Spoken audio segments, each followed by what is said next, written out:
In 2016, a couple was walking up this dirt path on this wooded hillside when they came up to this huge barbed wire fence. And all over this fence were signs saying no trespassing and warning people that what was on the other side of this fence was very dangerous. But the couple ignored these signs and slipped through a break in the fence to the other side and just kept on walking. Minutes later, that couple would come face to face with a monster. But before we get into that story, if you're a fan of the strange, dark, and mysterious delivered in story format, then you've come to the right place because that's all we do, and we upload once a week.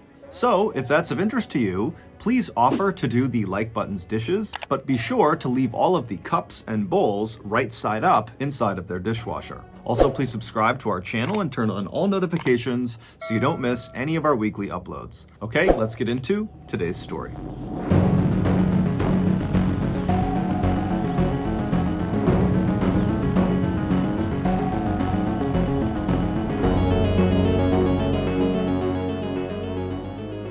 While she was in high school in Dayton, Ohio, Raquel Bain became known as a bit of a thrill seeker, primarily because she would do something called car surfing, which is exactly what it sounds like. She would climb onto the exterior of cars and hold on to the roof while somebody else drove it around. In addition to seeking out these physical thrills, Raquel was also drawn to psychological ones, like going to places that were supposedly haunted and seeing if she could spook herself. Following high school, Raquel kind of calmed down and became less of the wild teenager she was known for being, and instead she really focused on building a life and a career for herself. And so she would go to college and she would earn her degree in surgical technologies, and then by 2009 she was employed full-time as a surgical assistant in Dayton. Also around that time, she had her first child, a son who she adored. But despite creating this life full of stereotypically adult, mature things like having a career and starting a family, deep down, Raquel was still very much the thrill-seeking wild teenager she was back in high school. But as an adult, she just never had time to go seek out those thrills. So with that in mind, fast forward to April of 2016. By this point, Raquel is 26 years old, and that month, a very rare weekend popped up where Raquel did not have to work and she didn't have any childcare responsibilities. And so, wanting to take advantage of this free time, Raquel asked her boyfriend, 41-year-old David Nee, if he would join her on a road trip that weekend to Louisville, Kentucky, where Raquel wanted to check out the infamously scary Waverly Hills Sanatorium. Back in the 1900s, Waverly Hills was a place where tuberculosis patients were sent.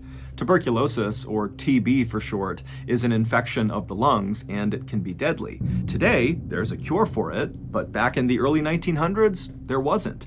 And so most of the people who went to Waverly Hills died there, and usually very slowly and painfully and in total isolation from their families, because in virtue of being sent to Waverly Hills, they were effectively being quarantined to stop the spread of the disease. Waverly Hills would eventually shut down permanently in 1961 because by that point the cure had been found, and after it shut down, the building basically just sat there. Nobody else came in and turned it into anything else. And so this building is basically abandoned, and lots of people began sneaking in to see what it was like in there, and a shocking number of these trespassers reported seeing ghosts inside. Today, the sanatorium is still very much in the same condition it was left in, but the Waverly Hills Historical Society has stepped in and made it very hard for people to sneak into the building. However, knowing people do want to go in and look around, the Historical Society has begun offering guided tours of the sanatorium, and these tours are given exclusively at night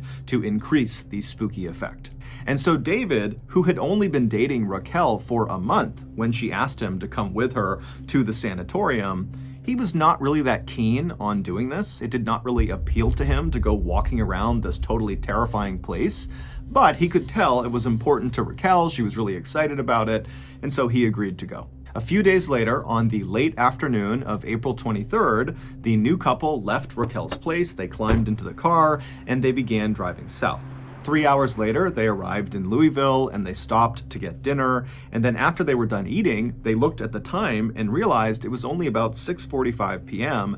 and the tour they had scheduled at the sanatorium was not until 10 p.m. So they had a few hours to kill. And before David could suggest anything, Raquel already had the perfect idea of how they should kill this time. She told David that earlier that day she had learned about a spot just outside of Louisville that might actually be more terrifying than the sanatorium they had come all this way to see. And so Raquel wanted to spend these few hours checking out this new spooky spot. This spooky spot was a rickety old, narrow, abandoned-looking bridge called the Pope Lick Trestle. It's located just east of downtown Louisville in this heavily wooded area. The bridge is about 800 feet long, and at its highest point, right in the middle of the bridge, it's about 90 to 100 feet off the ground. And this bridge connects the tops of two of the bigger rolling hills in the area. But the bridge's physical appearance has nothing to do with why it's considered so spooky.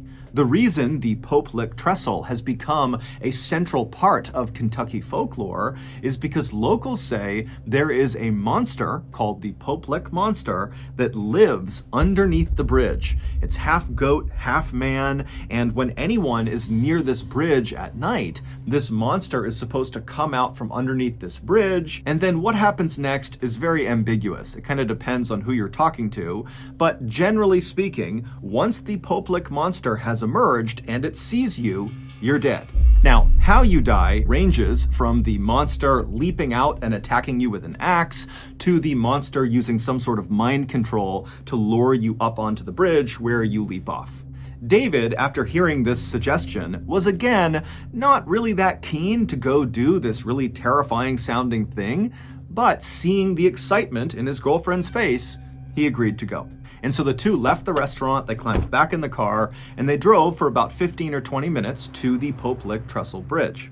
The bridge actually passed over a relatively main road, and so the couple parked just off the side of this main road, and then once they were outside, they began looking for a pathway up this hillside to get up to the bridge. And very quickly, they found a well-worn dirt path that snaked up the side of this wooded hillside that looked very much like it would bring them up to the bridge. So with Raquel in front and David behind her, they began walking up this dirt path. And as they're walking, they start to see signs that clearly say, "No trespassing." But they ignore them because they're looking at this path thinking, okay, lots of people clearly come up here, so we've got to be okay. And so they keep on walking up this path and they're getting closer and closer to the top of this hill where they think it's going to connect with this bridge. And right as they're getting close, they see there's this huge chain link fence, this 8-foot tall chain link fence with barbed wire across the top that extends in either direction out of view. And so the couple walks up to this fence and there are more signs that say no trespassing, private property, and there are additional warning signs saying that what is on the other side of this fence is also just plain dangerous, so turn around and leave.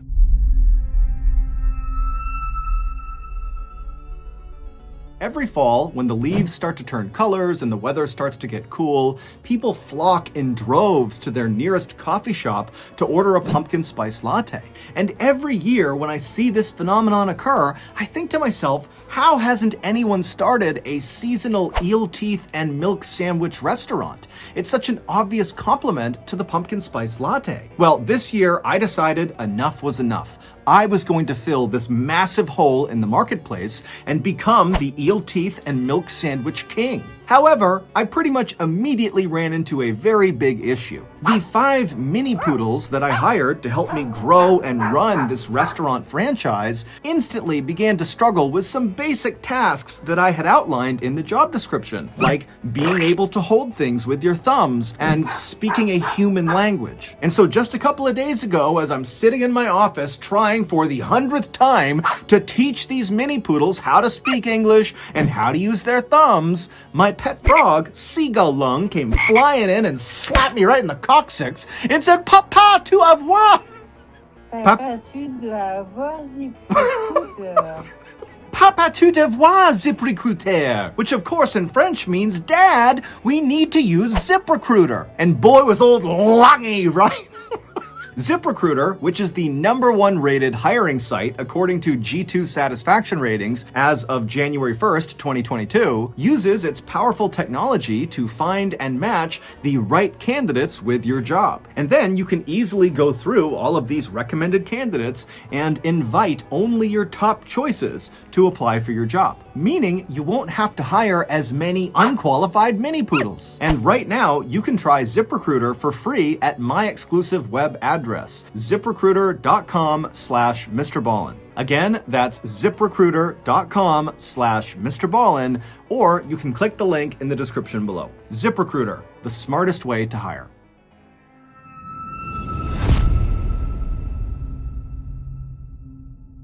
As Raquel and David are staring at all these signs and this fence, they see, not far from the path, somebody had clearly bent 2 of the fence posts and created a narrow gap in the fence that you could slip through.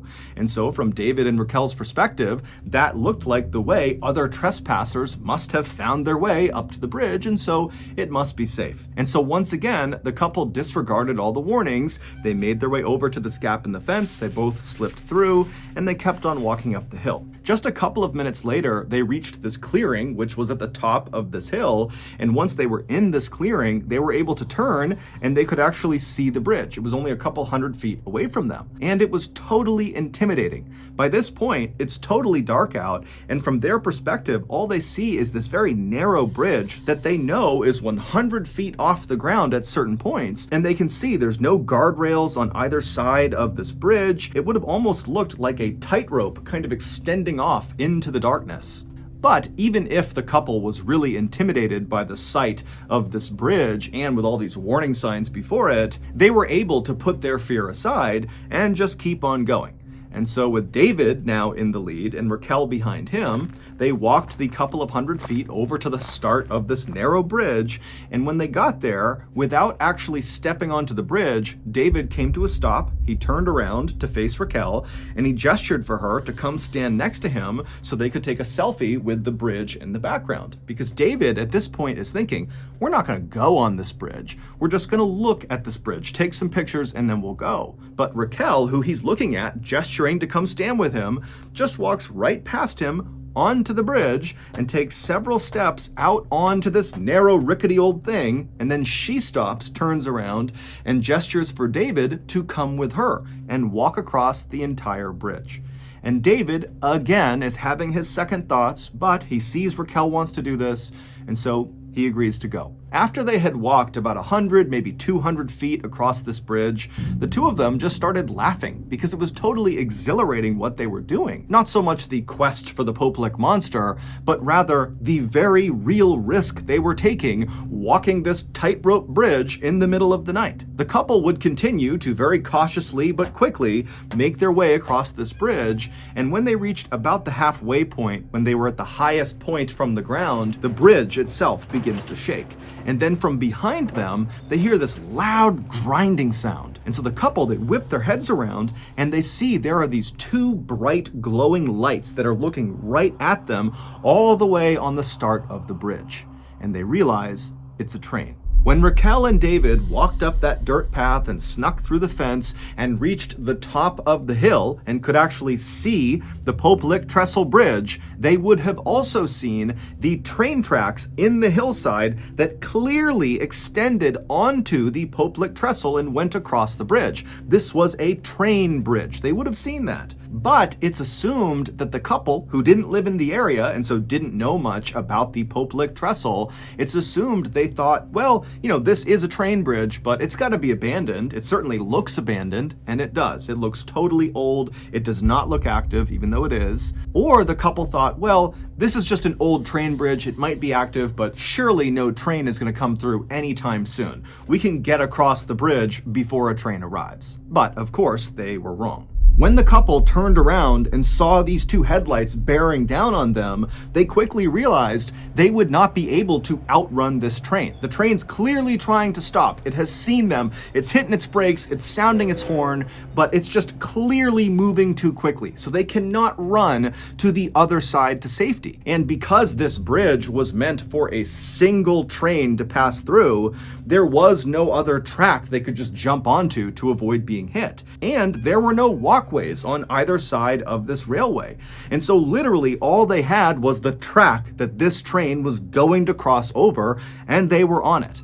And so with no other choices, David yells to Raquel that they have to climb down and hang off the side of this bridge. Now, there were these wooden slats that ran underneath the rails. They ran perpendicular to the rails, and these wooden slats kind of extended off the edge of the bridge on either side just a couple of inches. And so in theory, if you were holding onto the outside of one of these wooden slats and kind of dangling off the edge of the bridge, a train could cross those tracks and not run over your hands or fingers. You would just have to hold on that whole time as the train is rumbling through. And so David, he flops down onto his stomach and he's trying to lower himself as fast as he can as this train is getting closer and closer, and he's yelling for Raquel to do the same thing, but she's not really moving very quickly. And finally, David, he gets in position. He's hanging off the edge of this bridge on these wooden slats, and he sees Raquel. She's not quite there, and then the train comes flying through. It strikes Raquel and sends her flying off the bridge to the ground below.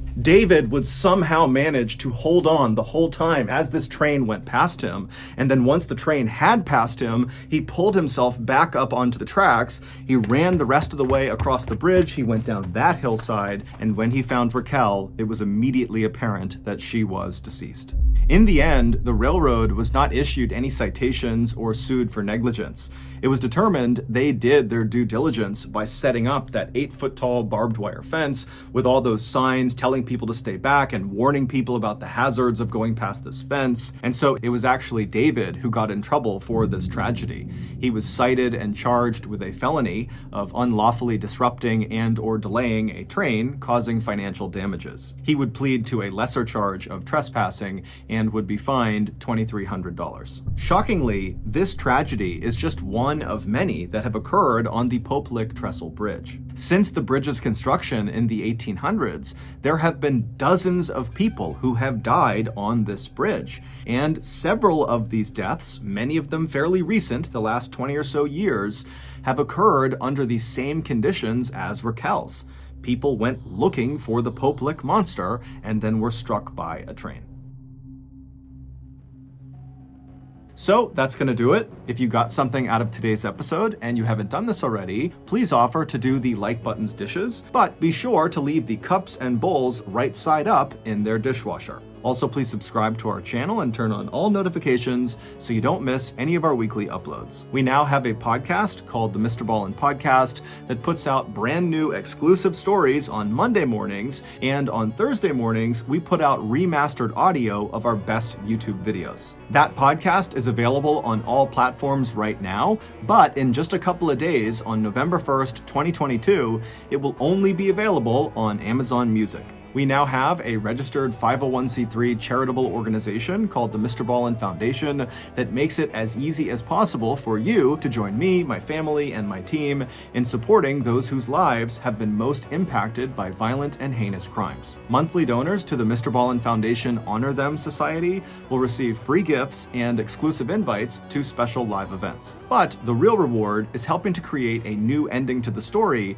for victims of violent crime. Go to MrBallen.Foundation and click on Get Involved to join the Honor Them Society today. We also have 2 additional YouTube channels, MrBallen Shorts and MrBallen en Espanol. We also put out near daily content on TikTok, Facebook, and Snapchat. All of those channels are just called MrBallen. If you want to get in touch with me, please follow me on any major social media platform and then send me a direct message. My username is just @MrBallen, and I really do read the majority of my DMs. We also have some really cool merchandise, so head on over to shopmrballen.com to have a look. And if you have a story suggestion, please submit it to our subreddit just called MrBallen. It's linked in the description below. So whether I see you on Instagram, Twitter, TikTok, Reddit, YouTube, Facebook, other YouTube channels, the podcast, wherever, just know that I really appreciate your support. And until next time, that's going to do it.